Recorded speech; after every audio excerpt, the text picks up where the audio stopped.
The fluorescent lights of Kansas City Children's Hospital cast harsh shadows across room 314, where 16-year-old Ethan Bradshaw sat completely alone, clutching his worn Kansas City Chiefs jersey like it was the only thing anchoring him to reality. 5 days had passed since his parents walked out of this same room, leaving behind nothing but a crumpled note that read, "We can't do this anymore," and the echo of their retreating footsteps. Ethan's face was pale and gaunt, not just from the illness ravaging his young body, but from the soul-crushing weight of absolute abandonment. The oncology ward had seen many difficult cases, but none of the nurses could remember a child being left so completely alone during such a critical time. His treatment required months of intensive care, but there was no one to sign consent forms, no one to hold his hand during procedures, no one to tell him everything would be okay. The tears had stopped flowing hours ago, leaving only the hollow ache of betrayal in their wake. Ethan stared at the doorway, part of him still hoping his parents might return, while another part prayed they wouldn't, so he could stop feeling the fresh stab of disappointment every time footsteps passed by without stopping. Suddenly, those footsteps did stop. Travis Kelce appeared in the doorway, his usual confident demeanor immediately faltering as he took in the devastating scene before him. He had come to make a routine hospital visit, expecting to meet a sick fan who would be surrounded by family and medical staff. Instead, he found a broken child sitting in a room that felt more like a tomb than a place of healing. Ethan looked up with eyes swollen from crying, and in a voice barely above a whisper, asked the question that would haunt Travis for the rest of his life. "You're going to leave too when you find out nobody wants me, aren't you?" The words hit Travis like a physical blow, and for a moment he couldn't breathe. The silence that followed stretched between them like a chasm, filled with all the pain and abandonment that no 16-year-old should ever have to endure. What Travis said next would either save this boy's life or shatter what little hope he had left. Travis felt his heart breaking as he looked at this devastated teenager who clearly expected to be abandoned yet again. Instead of offering empty platitudes, he walked slowly into the room and sat down on the edge of the hospital bed. "Tell me what happened, Ethan," he said quietly, his voice carrying none of his usual public persona energy. Through broken sobs, Ethan revealed the unthinkable truth. His parents had fled when doctors explained that his treatment would require months of hospitalization, extensive chemotherapy, and astronomical medical bills. They said they couldn't handle the financial pressure and emotional stress of having a sick kid. Ethan whispered, his voice cracking with each word. "They told me they loved me, but that sometimes love isn't enough." Travis listened in stunned silence as Ethan continued. "My dad actually looked at me and said that maybe I'd be better off in foster care because they weren't equipped to deal with it. Then they just left. They haven't called, haven't texted, nothing. It's like I never existed." The NFL star found himself speechless in the face of such cruelty. Without thinking, he pulled the broken teenager into a fierce embrace and simply held him while Ethan cried tears that seemed to come from the deepest parts of his soul. Travis had dealt with losses on the football field, but this was a different kind of defeat. The complete failure of the most basic human bond. Dr. Rebecca Martinez entered the room during this moment, her professional composure barely concealing her own emotional turmoil over Ethan's situation. "I'm sorry to interrupt," she said softly, "but I wanted to update you both on what we're doing to help." She explained that the hospital's social services department was working frantically to find temporary guardianship for Ethan, but that it was proving incredibly difficult. Most families aren't prepared to take on a teenager with serious medical needs, she admitted. "For now, the medical staff has been trying to fill that gap,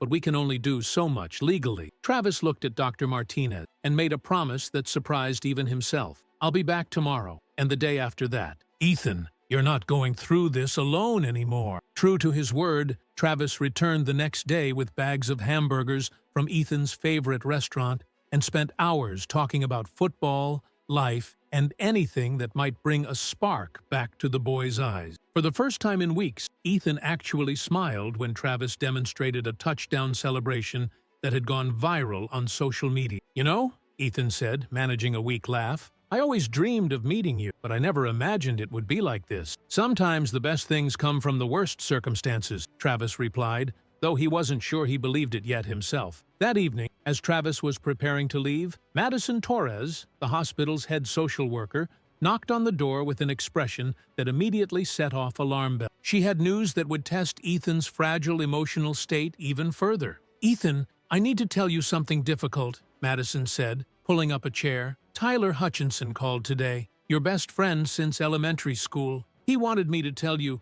that his family has decided it's too difficult for him to maintain contact during your treatment. They feel the situation is too emotionally heavy for someone his age." The words landed like physical blows. Ethan's face went completely white as he processed the fact that even his closest friend was abandoning him. "Tyler," he whispered, "we've been friends for 8 years. We were going to be roommates in college. He promised he'd visit every day." Madison's voice was gentle but honest. "His mother said they think it's healthier for Tyler to distance himself until you're better. She said seeing you like this is too traumatic for her son." Travis watched in horror as Ethan seemed to fold in on himself, the brief spark of hope from their afternoon together completely extinguished. "So that's it then," Ethan said, his voice now completely flat and emotionless. "Parents, friends, everyone. I really am completely alone." The devastation in the room was palpable. Dr. Martinez wiped away tears she couldn't hide, and even Travis, who had dealt with high-pressure situations his entire career, felt completely helpless in the face of such overwhelming abandonment. "Maybe it's better this way," Ethan said quietly, turning to face the wall. "If I don't expect anything from anyone, I can't be disappointed anymore." The silence that followed was deafening, broken only by the steady beep of medical equipment and the sound of 3 adults struggling to find words that could possibly address such profound loneliness. Travis left the hospital that night, knowing that tomorrow's visit would be the most important conversation of his life. This wasn't about football or fame anymore. It was about saving a child who was drowning in abandonment, and he wasn't sure he was equipped for the challenge. Travis arrived at the hospital the next morning to find Ethan surrounded by Nurse Sarah Kellerman and 2 other members of the medical staff, all wearing expressions of cautious optimism. Sarah had been Ethan's primary nurse since his admission and had developed a maternal bond with the abandoned teenager that went far beyond professional duty. "We have some potentially good news," Sarah announced as Travis entered the room. "I've been working with Madison Torres, and we think we've found a solution to the guardianship issue." Ethan looked up with eyes that were still puffy from crying, but held the faintest glimmer of hope. "What kind of solution?" Sarah sat down beside him and took his hand. "I've applied to become your temporary guardian. My husband and I have been talking, and we want to provide a stable home for you during your treatment. We've been through the foster care process before, and we understand what you're going through." For the first time since his parents' abandonment, Ethan's face showed genuine emotion other than despair. "You would do that? Even though we barely know each other?" "Ethan, I've been taking care of sick children for 15 years, Sarah replied, her voice thick with emotion. "I've never met a kid who deserves a family more than you do. You're brave, you're kind, and you're fighting harder than most adults could manage. My family would be honored to have you." Travis watched as Ethan seemed to come back to life before his eyes. The teenager sat up straighter, color returned to his cheeks, and for several hours, the room was filled with conversations about what life might look like when he was discharged. Sarah brought photos of her family, her house, and even their golden retriever, who she promised would love having a teenage brother. Coach Danny Reeves from Ethan's high school also stopped by that afternoon with news that lifted the boys' spirit even higher. "Your spot on the junior varsity team is waiting for you when you're ready to come back," he told Ethan. "The whole team has been asking about you, and we're all pulling for your recovery." "You really think I'll be able to play again?" Ethan asked, his voice filled with a hope that had been absent for weeks. "Son, if you can fight through what you're fighting through now, a little football practice is going to feel like a vacation," Coach Reeves replied with a grin. For 3 wonderful days, Ethan began to believe that maybe his life wasn't over. He started participating in his physical therapy with renewed vigor, chatted with nurses about his future plans, and even joked with Travis about trying out for the Chiefs when he graduated from high school. But on Thursday morning, Madison Torres returned to room 314 with an expression that immediately sent chills through everyone present. She was carrying a folder of official-looking documents and wearing the kind of professional mask that social workers develop when they have to deliver devastating news. "Ethan, Sarah, I need to speak with both of you," Madison said, her voice carefully controlled. Sarah immediately moved protectively closer to, "What's wrong?" "The state has denied our application for temporary guardian," Madison announced, the words falling like stones into water. "The review board determined that there's a conflict of interest because Sarah is employed by the hospital treating Ethan. They're concerned about the appearance of impropriety and potential legal complication." The color drained from Ethan's face so quickly that Travis thought he might faint. "What does that mean?" the teenager asked, though his expression suggested he already knew the answer. "It means we have to start the process over with a different family," Madison replied gently. "I'm so sorry, Ethan." Sarah fought as hard as she could, but the bureaucracy has very strict rules about these situations. Sarah was openly crying now, her professional composure completely shattered. "This is ridiculous. I've been a foster parent for 10 years without a single issue. They're punishing Ethan because I care about him professionally." What happened next broke everyone's heart. Ethan didn't cry or scream or protest. Instead, he simply lay back down on his hospital bed, turned to face the wall, and said in a voice completely devoid of emotion, "I should have known better than to get my hopes up." Travis watched in horror as the light that had been slowly returning to Ethan's eyes was extinguished completely. The teenager pulled his Chiefs jersey over his head and refused to speak to anyone for the rest of the day, even when Dr. Martinez tried to explain that they would find another solution. That evening, after Sarah had left in tears and Madison had apologized for the 20th time, Travis found himself alone with Ethan in a room that felt more like a morgue than a place of healing. The boy had been silent for 8 hours straight, and his vital signs were showing clear indicators of severe depression. "Ethan, talk to me," Travis said softly. "I know this feels like the end of the world, but we're going to figure this out." Without removing the jersey from over his face, Ethan spoke in a whisper that was barely audible. "Every person who says they care about me ends up leaving. My parents, my best friend, and now Sarah. There's something wrong with me, isn't there? Something that makes people realize I'm not worth the trouble." "That's not true," Travis, but his words felt hollow even to himself. "Then why does everyone leave?" Ethan asked, finally pulling the jersey away from his face to reveal eyes that were red with tears he refused to shed. "Why is it that every time I start to believe someone actually wants me around, they find a reason to walk away?" Travis had no answer that wouldn't sound like empty platitude. He sat in that hospital room watching a 16-year-old boy disappear into himself and realized that sometimes the most honest thing you can do is admit you don't have solution. Dr. Martinez found them both there an hour later, Travis staring helplessly at a teenager who had given up on the possibility of human connection, and Ethan wrapped in a silence so profound it seemed to have physical weight. "He's been like this since Madison left," Travis told her quietly. "I don't think he's going to let anyone get close to him again." Dr. Martinez checked Ethan's chart and frowned at what she saw. His body is responding well to treatment, but his psychological state is deteriorating rapidly. If we can't find a way to restore his will to fight, the medical intervention might not matter. That night, Travis left the hospital with the weight of impossible responsibility on his shoulder. Somewhere in that building, a child was losing hope in humanity itself, and everyone who wanted to help was being blocked by bureaucracy, circumstances, or their own limitation. The question that haunted him as he drove home was simple but devastating. How do you save someone who has learned that love always comes with an expiration date? Travis didn't sleep that night. Every time he closed his eyes, he saw Ethan's face. Not the devastated expression from that evening, but the brief moment of hope when Sarah had offered to be his guardian. That glimpse of the person Ethan could be, should be, if the world hadn't failed him so completely, haunted every attempt at rest. By morning, Travis had made a decision that surprised even himself. He arrived at the hospital at 6 a.m., carrying a duffel bag, an inflatable mattress, and a determination that felt like steel in his chest. He walked directly to room 314, where he found Ethan exactly as he had left him, curled up facing the wall, his Chiefs jersey pulled over his head, like armor against a world that had proven itself untrustworthy. "Ethan," Travis said quietly, setting his bags down by the window,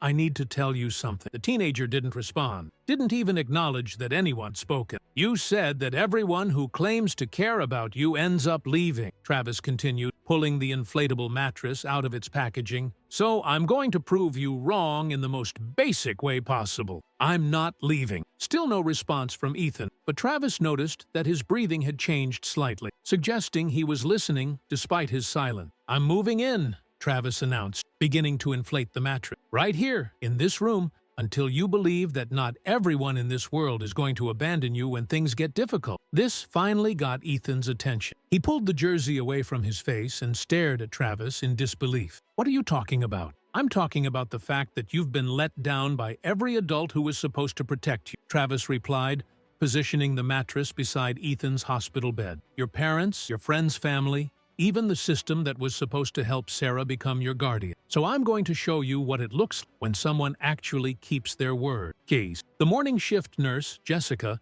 arrived to find Travis arranging toiletries on the room's small table, and Ethan watching him with an expression caught somewhere between hope and terror. "Mr. Kelce, what's happening here?" she asked, clearly confused by the domestic scene unfolding in a hospital. "I'm staying," Travis said simply, "however long it takes." Word spread quickly through the pediatric ward. By 8 a.m., a small crowd of medical staff had gathered in the hallway outside room 314, whispering among themselves about the NFL player who had apparently moved into a patient's room. Some were skeptical, wondering if this was a publicity stunt that would end as soon as the cameras arrived. Others were moved by the obvious sincerity of Travis's commitment. Dr. Martinez arrived for morning rounds to find Travis demonstrating proper air mattress maintenance to a fascinated Ethan, who was sitting up in bed for the first time in days. "Travis, what's going on here?" she asked, though her tone suggested she wasn't entirely opposed to whatever plan was unfolding. "I'm staying," Travis said simply. "However long it takes for Ethan to believe that he's not alone in this world, that's how long I'll be right here." "You can't live in a hospital, Dr.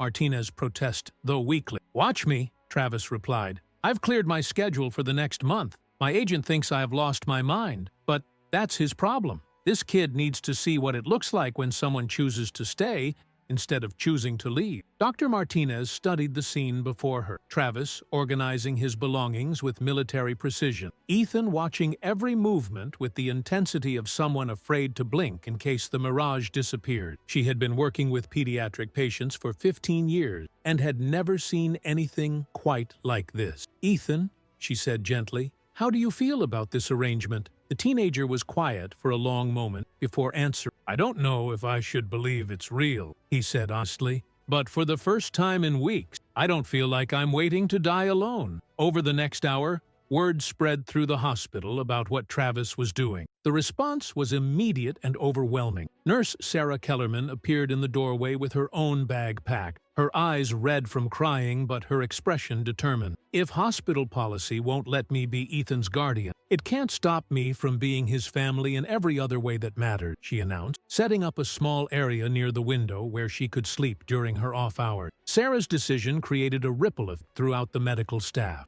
Nurse Jennifer Clark, who had been working the night shift and had seen Ethan's darkest moments, volunteered to adjust her schedule so there would always be familiar faces around. "This boy has been through enough," she told her supervisor. "If we can't give him a traditional family, we can give him a medical family that actually functions like one." Dr. Martinez found herself making calls to rearrange her own schedule, ensuring she could spend more time in room 314 than strictly required by medical necessity. "I've treated hundreds of children," she confided to Travis, "but I've never seen a case where emotional support was more critical to physical recovery." Around noon, Coach Danny Reeves appeared with a sleeping bag and a determined expression that brooked no argument. "I heard about what's happening here," he told Travis. "The whole coaching staff worked out a rotation schedule. Ethan is still part of our team, and teams don't leave their players behind." Coach Reeves set up his area with the efficiency of someone accustomed to organizing teenage chaos. He pulled out a small whiteboard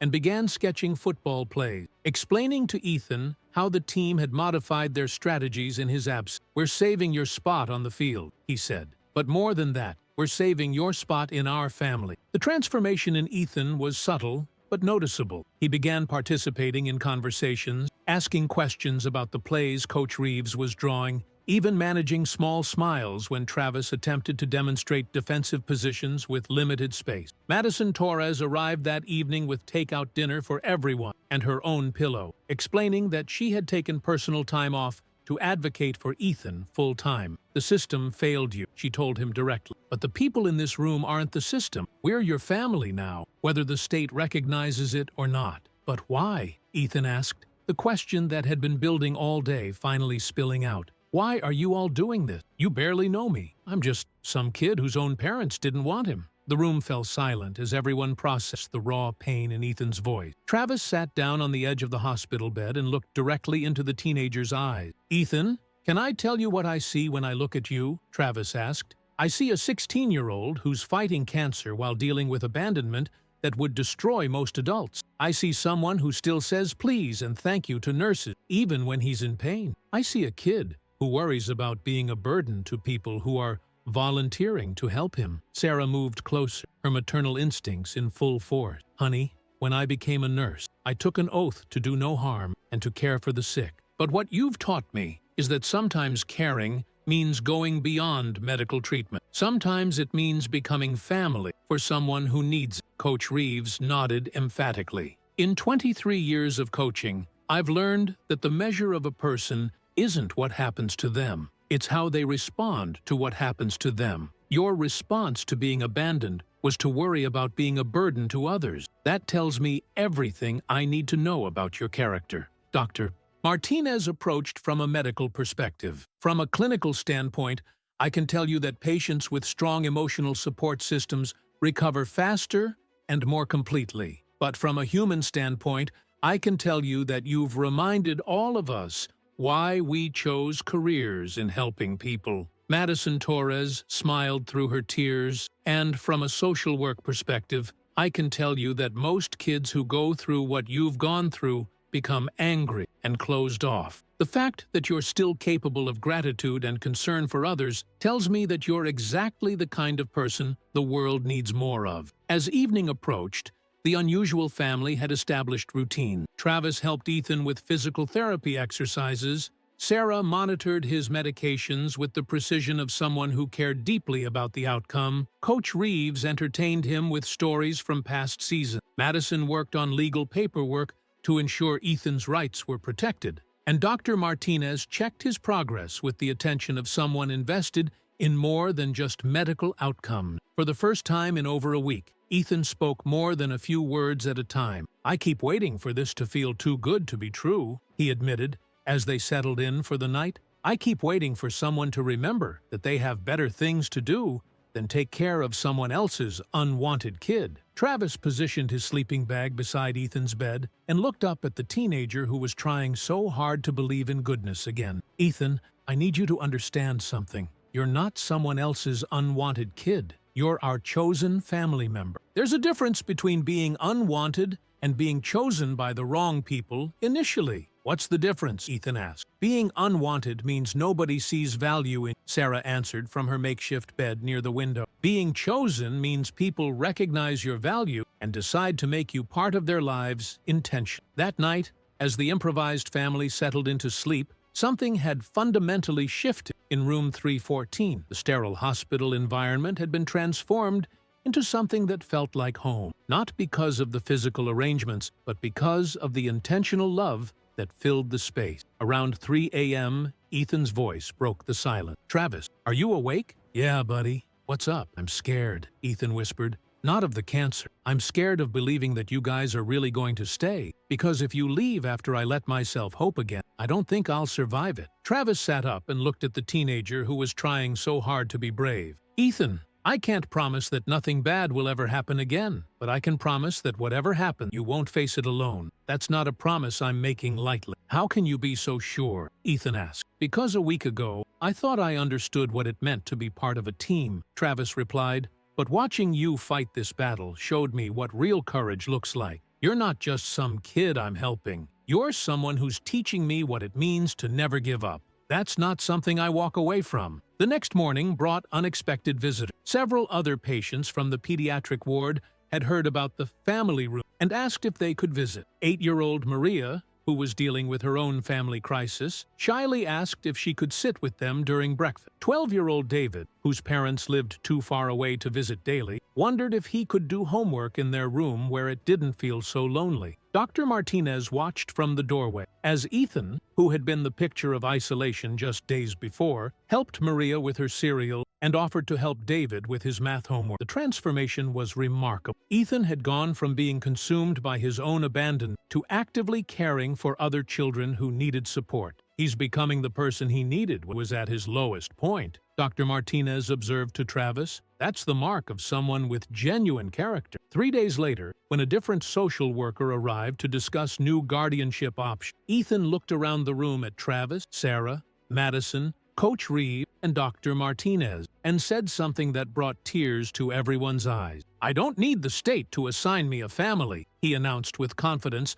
that had been completely absent a week earlier. "I already have one. They chose me, and I choose them. That's what real family looks like." The transformation in Ethan over the following weeks was remarkable, but Travis found himself grappling with doubts that kept him awake during his nights on the hospital room floor. As he watched Ethan regain his strength and spirit, a nagging question ate at him. Was he creating an unhealthy dependence? What would happen when his NFL obligations resumed and he couldn't maintain this level of constant presence? These concerns intensified when his agent, Marcus Webb, cornered him in the hospital parking lot after visiting hours one evening. "Travis, you know I support what you're doing, but we need to talk about your contractual obligation. You've got endorsement shoots scheduled, team meetings you can't keep missing, and a playoff season approach. At some point, you're going to have to return to your real life." The phrase "real life" hit Travis like a punch to the gut. Was this not real life? Was saving a kid who had been abandoned by everyone not as important as selling sports drinks and protein powder?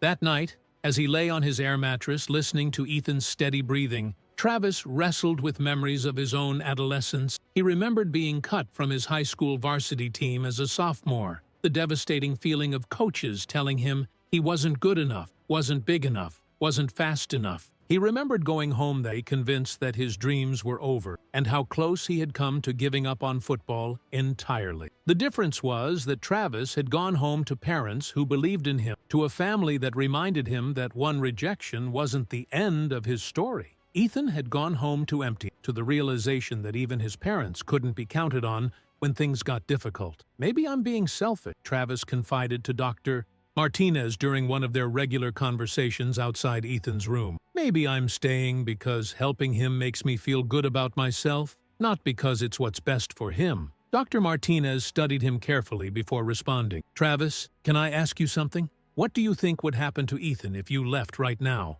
The question forced Travis to confront his deepest fear. "I think he'd survive," he said slowly. "But I think he'd learn that even people who seem different, who make big promises and grand gestures, eventually leave when it becomes inconvenient. And what do you think happens if you stay, but with resentment? If you start viewing this as an obligation rather than a choice?" Travis hadn't considered that possibility, and it terrified him. "I don't know. Maybe he'd sense that and feel like a burden." "The thing about kids who've been abandoned," Dr. Martinez said gently, "is that they become incredibly perceptive about genuine versus obligatory affection. Ethan will know if you're staying out of guilt or staying out of love." That afternoon, Travis was surprised when Ethan brought up the subject himself. "I know you're probably getting tired of sleeping on that air mattress," the teenager said during one of their daily conversations, "and I know you have important things to do that don't involve babysitting me." "Ethan, you're not a babysitting job,"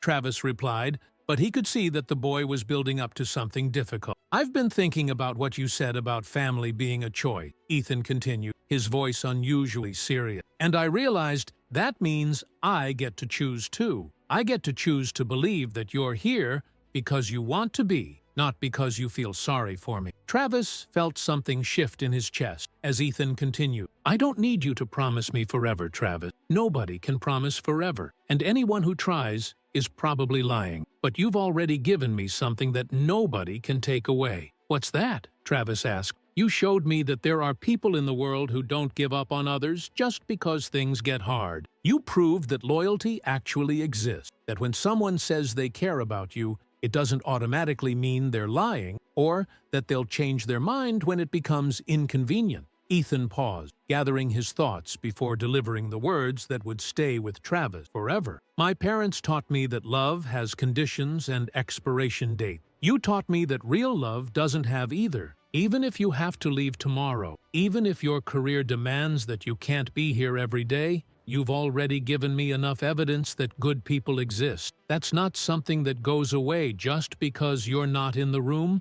Travis felt tears forming in his eyes as he realized that Ethan had grown into someone far wiser than his 16 years should have allowed. "I'm not going anywhere right now," Travis said firmly, "but you're right that eventually my schedule will require me to travel more. Does that scare you?" "A little," Ethan admitted. "But I'm not the same person I was when you first walked into this room. That person was terrified of being alone because he thought being alone meant being worthless. Now I know the difference between being alone and being abandoned." "What's the difference?" Travis asked, genuinely curious about this teenager's perspective. "Being abandoned means nobody cares what happens to you. Being alone just means the people who care about you aren't physically present at that moment. You, Sarah, Coach Reeves, Madison, Dr. Martinez, you've all made it clear that you care what happens to me, whether you're in this room or not." That evening, Travis called his agent and worked out a compromise schedule that would allow him to maintain his professional obligation while still being present for Ethan's major medical milestone. But more importantly, he realized that Ethan no longer needed his constant physical presence to feel secure. The boy had learned to trust in the permanence of genuine affection, even when the people providing that affection couldn't be present every moment. He had discovered that family wasn't about geographical proximity. It was about emotional commitment that transcended physical distance. Late that night, as Travis prepared for sleep on his increasingly comfortable air mattress, Ethan spoke into the darkness. "Travis, thank you for staying long enough for me to learn how to not need you to stay." It was, Travis realized, the most profound expression of gratitude he had ever received. Ethan wasn't thanking him for promising forever. He was thanking him for providing enough security that forever wasn't necessary. 3 months later, Travis stood in the conference room at Kansas City Children's Hospital surrounded by Dr. Martinez, Sarah Kellerman, Madison Torres, Coach Reeves, and several hospital administrators. In the center of the table sat a stack of official documents that would change Ethan's life forever. "Ladies and gentlemen," Travis announced, "I'd like to officially introduce you to the newest honorary member of the Kansas City Chiefs organization, TT." He opened the first folder to reveal a custom Chiefs jersey with Bradshaw emblazoned across the back and the number 16, Ethan's age when they first met. But this wasn't just a ceremonial gesture. Travis had worked with the team's front office to create something unprecedented, a formal mentorship program with guaranteed educational funding, medical support, and career opportunities within the organization. "This isn't charity," Travis explained to the assembled group. "This is investment." "Ethan has shown more courage and resilience than most adults I know. The Chiefs organization believes in supporting young people who demonstrate those qualities, regardless of their circumstances." Dr. Martinez had been working behind the scenes to coordinate with the state's social services department, and she stood to make her own announcement. "I'm also pleased to inform everyone that as of this morning, I have been approved as Ethan's legal guardian." The room erupted in cheers, but Dr. Martinez held up her hand to continue. "The review board was initially concerned about the same conflict of interest issues that prevented Sarah's application. However, Travis helped us present a compelling case that Ethan's extended support network eliminates most of the risks they were worried about." Sarah Kellerman wiped away tears as she added her own news. "My family has also been approved as Ethan's secondary emergency contacts and permanent support family. While Rebecca will be his legal guardian, he'll always have a place at our dinner table and in our home." Coach Reeves stood up with a grin that filled the room. "And I'm here to officially confirm that Ethan's spot on the varsity team is waiting for when he's medically cleared to return to athletics. His doctors say that could be as early as next semester." Madison Torres, who had become something like a fierce older sister to Ethan throughout this process, made the final announcement. "We've also established the Ethan Bradshaw Foundation for Abandoned Children in Medical Crisis. The foundation will provide legal advocacy, emotional support, and emergency guardianship service for kids who find themselves in similar situations. Travis looked around the room at these incredible people who had come together to create something beautiful from something tragic. But the most important thing, he said, is that we make sure Ethan understands this isn't about pity or charity. This is about recognizing someone special and making sure he has every opportunity to become who he's meant to be. When they brought Ethan into the conference room an hour later, he was expecting a routine medical consultation. Instead, he found himself facing a table full of people he now considered family, all wearing Chiefs jerseys with his name on them. Travis handed him the official jersey and the folder containing details about his new status with the organization. "Ethan, when I first met you, you asked me if I was going to leave when I found out nobody wanted you. I need you to understand something. This isn't about wanting you despite your circumstance. This is about recognizing that your circumstances revealed something extraordinary about who you are." Ethan held the jersey against his chest, struggling to process everything that was happening. "I don't understand. What did I do to deserve all this?" Dr.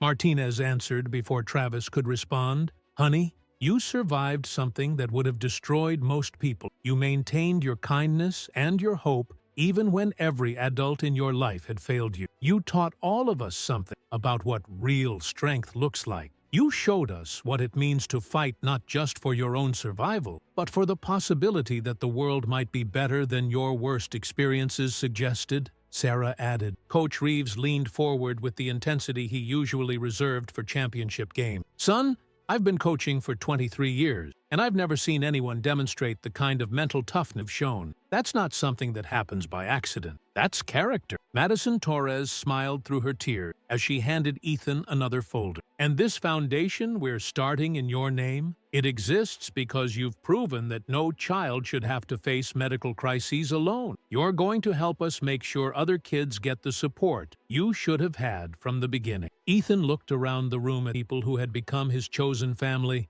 and his voice was steady when he finally spoke. "When my parents left, I thought it was because there was something wrong with me, something that made me not worth the trouble of loving." Travis felt his throat tighten as Ethan continued. "You all taught me that the problem wasn't with me. The problem was that they never learned what real love actually looks like. Real love doesn't run away when things get difficult. Real love doesn't have conditions or expiration dates." Ethan stood up and looked directly at Travis. "My biological parents taught me that family is about sharing DNA. You taught me that family is about sharing commitment. And every day, I choose this family, just like you chose me when I couldn't choose anything for myself." 6 months later, Travis received a phone call that brought him to tears in the middle of Chiefs practice. Ethan had been declared cancer-free, had returned to school with a 4.0 GPA, and had been elected student body president on a platform of supporting students facing family crisis. But more importantly, the Ethan Bradshaw Foundation had successfully placed 12 children with loving families and had prevented 6 other children from being abandoned by parents who received intensive counseling and support service. When Travis visited Ethan that weekend, he found a confident young man who bore little resemblance to the broken child he had met in that hospital. They were sitting in Dr. Martinez's backyard, watching Ethan's new little sister play on the swing set. "Travis," Ethan said, "I need to tell you something I've never said before." "What's that?" "I'm grateful my parents left me." Travis looked at him in surprise, and Ethan continued with a smile that lit up his entire face. "If they hadn't abandoned me, I never would have learned the difference between people who say they love you and people who actually love you. I never would have met any of them. I never would have discovered what real family feels like. They taught me that family is about obligation and convenience. You taught me that family is about choice and commitment. And honestly, I got the better deal." As Travis drove home that evening, he reflected on how a chance hospital visit had changed not just Ethan's life, but his own understanding of what it means to be there for someone when it really mattered. The last text he received that night was from Ethan. "Thanks for showing me that being chosen is even better than being born into something. Sweet dreams, big brother."